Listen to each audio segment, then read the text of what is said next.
한국의 방위 산업은 최근 세계 무대에서 괄목할 만한 성장을 이루며 글로벌 방산 시장에서 주목받는 강자로 떠오르고 있으며 특히 KF-21 보람의 전투기의 엔진 국산화 프로젝트는 한국의 기술력과 국제적 위상을 상징하는 중요한 이정표로 평가된다. 2022년 영국 파이낸셜 타임즈에서 한국이 영국의 롤스로이스와 엔진 개발 협력을 추진한다는 보도가 나왔으나 이는 실제 계약이나 구체적인 협상이 이루어지지 않은 상태에서 영국 측의 선제적 언론 플레이로 밝혀지며 해프닝으로 마무리되었다. 한국방위사업청과 국방과학연구소를 통해 확인한 결과 롤스로이스와의 미팅은 있었지만 구체적인 계약이나 협상 단계에 이르지 못했으며 이는 한국이 단독으로 엔진 국산화를 포기하거나 해외 기술에 전적으로 의존한다는 오해를 불러일으켰다. 한국은 롤스로이스뿐만 아니라 미국의 제너럴 일렉트릭, GE, 프렛 앤 휘트니, 프랑스의 사프란 등 다수의 글로벌 방산 기업들과 협력을 모색하고 있으며 이는 기술적 자립과 글로벌 협력을 병행하는 전략의 일환이다. KF-21의 엔진 국산화는 단순히 기술 도입이 아닌 국가 주도의 국책 사업으로 국방과학연구소, 가 주도하고 한화에어로스페이스와 두산에너빌리티가 협력하여 진행되고 있다. 두 기업은 경쟁 구도가 아닌 국가가 제시한 연구 과제를 분담하며 상호 협력하고 있으며 이는 한국 방산 산업의 기술적 통합과 효율성을 극대화하는 방식으로 운영된다.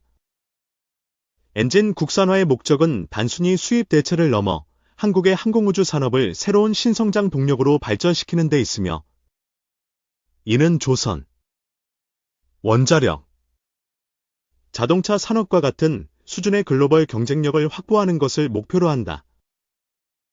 특히 KF-21에 탑재될 KF-5500 터보팬 엔진은 국내 최초의 장수명 제트 엔진으로 2025년 서울 에덱스 항공우주 및 방위산업 전시회에서 완성 버전이 공개될 가능성이 높다.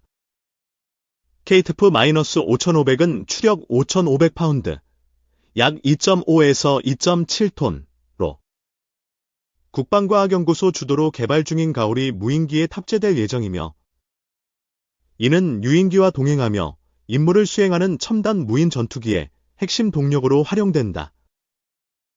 이 엔진은 단수명 미사일 엔진, 해성, 현무 등과 달리 반복 사용이 가능한 장수명 엔진으로 높은 신뢰성과 긴 수명을 요구하는 유인기 및 무인기용으로 설계되었다.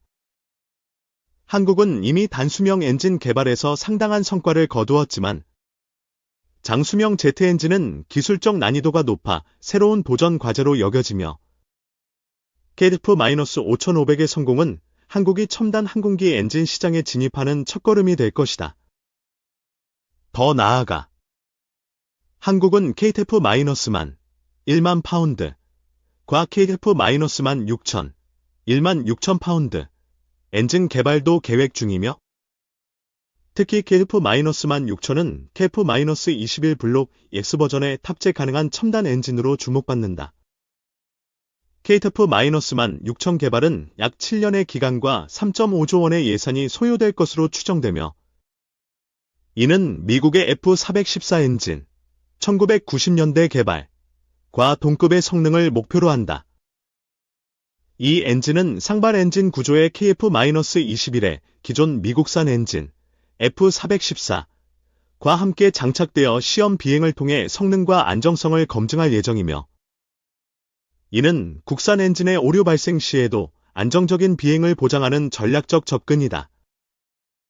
KF-21 프로젝트는 단순한 전투기 개발을 넘어 한국 방산 산업의 글로벌 경쟁력을 강화하는 핵심 사업으로 현재 120대 생산이 계획되었으며 블록 1, 공대공, 과 블록 2, 공대지로 나뉘어 진행된다. 블록 1은 40대가 초도 양산 계약을 완료했으며 최근 추가로 20대 계약이 체결되어 프로젝트의 안정성을 입증했다. KF-21은 2,000회 이상의 시험 비행을 요구하며 2022년 11월 기준 1000회 이상의 비행을 성공적으로 완료했으며 이는 남은 비행 테스트를 2024년까지 마무리할 수 있는 기반을 제공한다. 이러한 안정적인 개발 과정은 방위사업청과 한국항공우주산업 KAI의 협력 덕분이며 계약 분할로 인한 비용 증가와 시간 지연을 최소화하기 위해 80대 블록 2 계약을 한 번에 추진하려는 움직임이 있다. 폴란드의 경우 우크라이나 전쟁 이후 한국 방산에 대한 관심이 급증했으며 폴란드 공군 사령관이 KF-21 시승 후 극찬을 아끼지 않았다.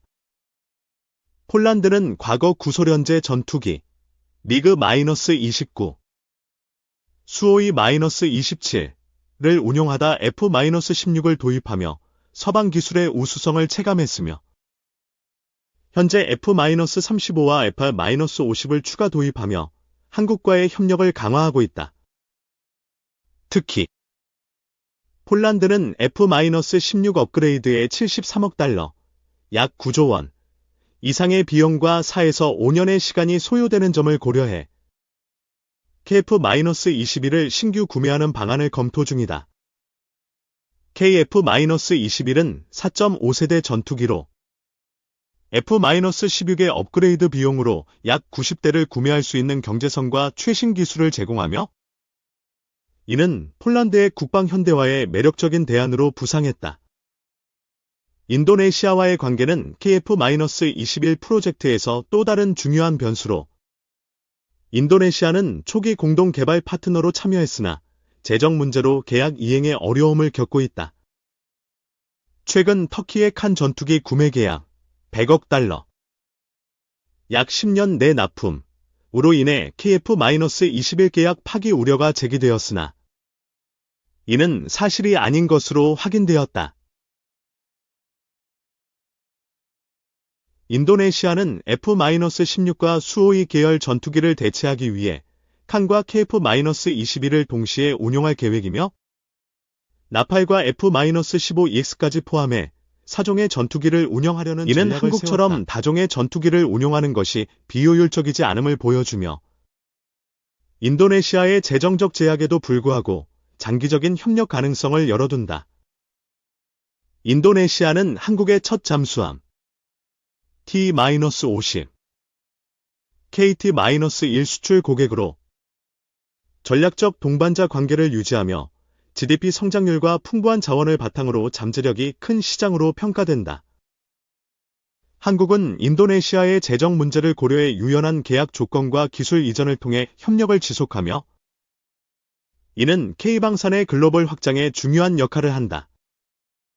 KF-21의 기술적 강점은 4.5세대 전투기로서의 네이티브 설계에 있으며 F-16이나 F-18과 같은 기존 4세대 전투기의 업그레이드 버전이 아닌 처음부터 스텔스 성능과 높은 추력대 중량비를 고려해 설계되었다. 레이더 반사 단면 RCS 이 기존 4세대 전투기보다 자가 탐지 거리가 짧고 향후 5세대 전투기로의 업그레이드 가능성을 제공한다. 또한 KF-21은 대당 약 1,000억 원으로 프랑스의 라팔 1,500에서 1,700여 원 보다 저렴하며 운용 및 유지비도 절감되어 가동률이 높다. 이는 수출 시장에서 큰 경쟁력으로 작용하며 한국의 서비스 지원 역량은 T-50과 F-50 수출 경험을 통해 입증되었다. KF-21의 개발은 로키드 마틴의 기술 지원을 받았으며 특히 F-22 랩터 설계 경험이 반영되어 베이비 랩터라는 별칭을 얻었다.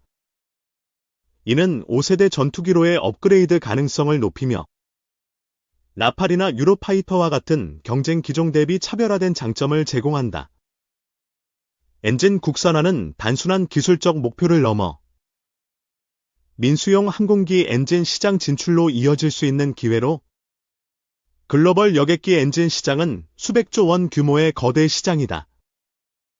한국은 리스크 쉐어링 파트너십, RSP를 통해 개발비와 리스크를 분담하며 기술을 축적하고 있으며 이는 일본보다 작은 규모지만 점차 확대될 가능성을 보여준다. 결론적으로 KF-21 엔진 국산화와 방산 수출은 한국의 항공우주 산업과 국가 안보를 동시에 강화하는 핵심 전략이다. 폴란드와 인도네시아와의 협력, 그리고 글로벌 방산 강국들과의 경쟁에서 KF-21은 가격, 성능, 서비스의 3박자를 갖추며 한국을 방산 4대 강국으로 도약시키는 열쇠가 될 것이다.